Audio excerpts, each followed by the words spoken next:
আজকে পেঁপে ভাজা করে আপনাদেরকে দেখাবো।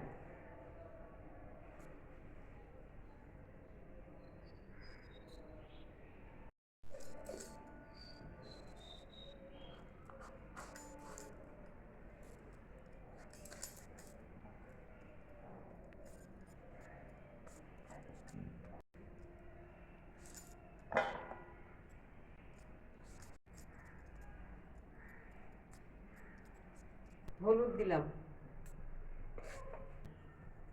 ধনা গুঁড়া, জিরা গুঁড়া দিয়ে দিলাম,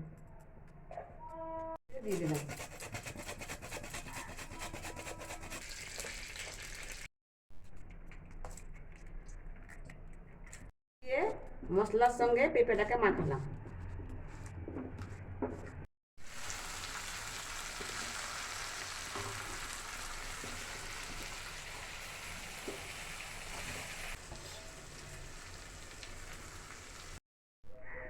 অল্প আঁচের মধ্যে আস্তে আস্তে এটাকে নাড়তে থাকবো। ঢাকা দিলাম সিদ্ধ হওয়ার জন্য। মিনিট হয়ে গেছে, এবার দেখি কি অবস্থায় আছে। এই যে খুব সুন্দর হয়েছে, খুব সুন্দর গন্ধ বেরিয়েছে। ভাতের সঙ্গে খেলে খুব ভালো লাগবে। আপনারা এইভাবে একবার রান্না করে খাবেন, দেখবেন খুব ভালো লাগবে। গরম ভাতের সঙ্গে এই পেঁপে ভাজা খেতে খুব সুস্বাদু, বা পেটের মধ্যেও খুব ভালো, পেটের কোনো গন্ডগোল হয় না, খেতে খুব ভালো। করে রান্না করে একবার দেখবেন, খুব সুন্দর লাগবে।